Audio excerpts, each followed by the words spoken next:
rejection. It's not an easy thing to deal with. But what happens if you're doing your affirmations and your meditations and you're getting even more rejected and there's even more blocks? What then? Well, I'm going to give you a new perspective on rejection and what might actually be going on. Hopefully, you'll be able to create a new mindset and approach rejection differently. This may not apply to everybody, but if this message resonates with you, take it, and if it doesn't, leave it.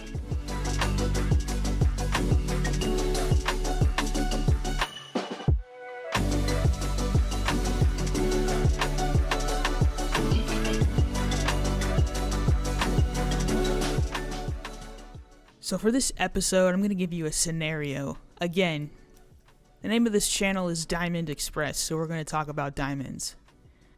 Diamonds are a very beautiful and shiny creation in this world, and many times they can cost a lot of money to buy. But here's the thing. Let's say you found the rarest, most beautiful diamond in the entire world, and the cost of this diamond is $1 billion. Now, not a lot of people can afford $1 billion, but guess what? A diamond doesn't care if you can afford it or not. A diamond doesn't care whether you think it's worth a lot of money or not.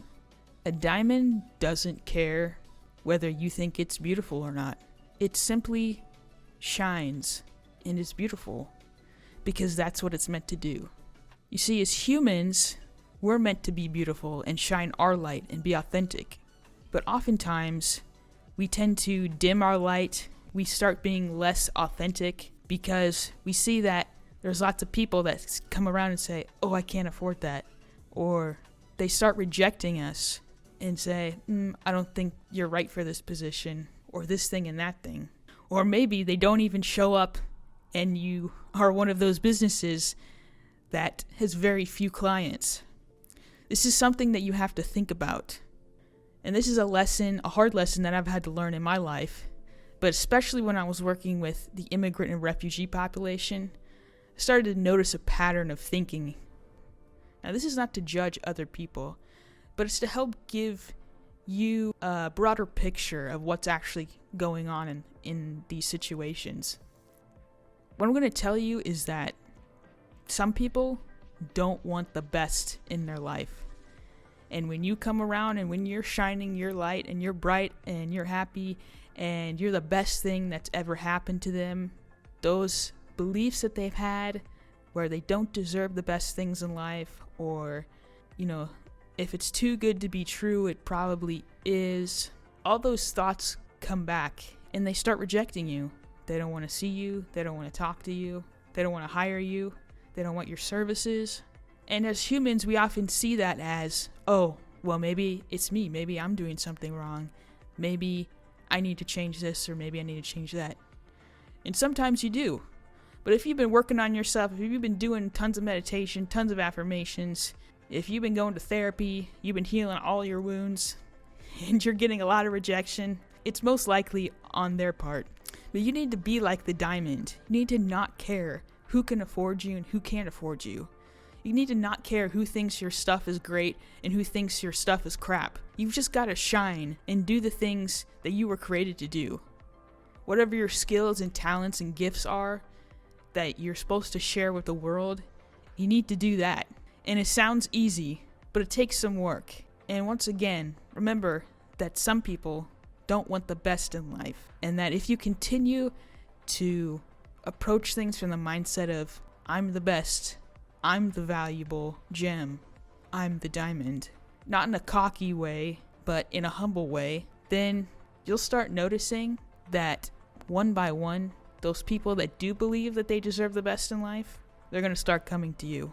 And like I said in some of my other videos, sometimes there has to be chaos and destruction, and things have to fall away in order for new things to come into your life. And once again, you just got to trust that this is your path in life. Recently, I left an organization that I had been with for about 2 or 3 years, and we had this going away party for me Well, my supervisor sent out an email to all my coworkers saying that it was going to be a potluck. But I was going around telling people that we were going to have games and it was going to be fun and it was going to be more of a going away party than a potluck. And they're like, yeah, whatever. Anyways, it comes time for the party, and I've got my music set up and I've got the prizes for the games that we were going to play. And I also brought these fresh figs to the party because they were in season.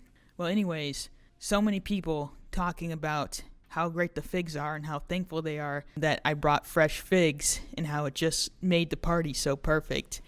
And then when we got to playing games, I told them what games we were going to play. I said, we're going to do musical chairs and pin the tail on the donkey. And they were like, first of all, they didn't even believe that I was going to do games until I brought out the equipment. And then they're like, oh, this is going to be lame, whatever.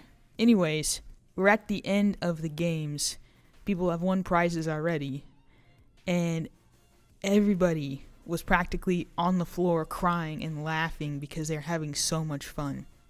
And in the days following that party, I cannot tell you how many times I had coworkers come up to me and tell me how much fun the party was and how it was like the best time that they've had in a long time and all these things. And it made me look back on all the years in my life where I had thrown a birthday party and nobody showed up.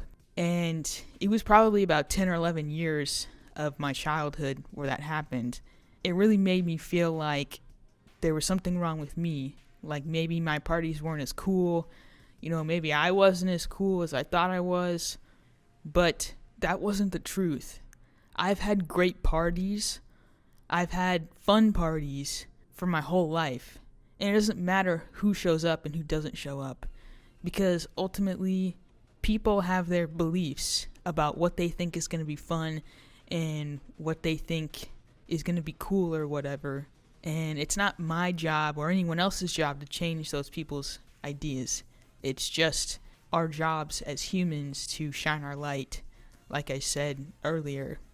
And I know for a fact that many of those coworkers that showed up to that party came out of obligation. They felt like it was the polite thing to do to show up and wish me good luck on my next adventure in life. But I can tell you that they probably left wishing that there was going to be more parties and things like that coming in the future. So, if you have any questions, you can always drop them in the comments, and I'll be happy to answer them as best as I can. Until then, see you next time.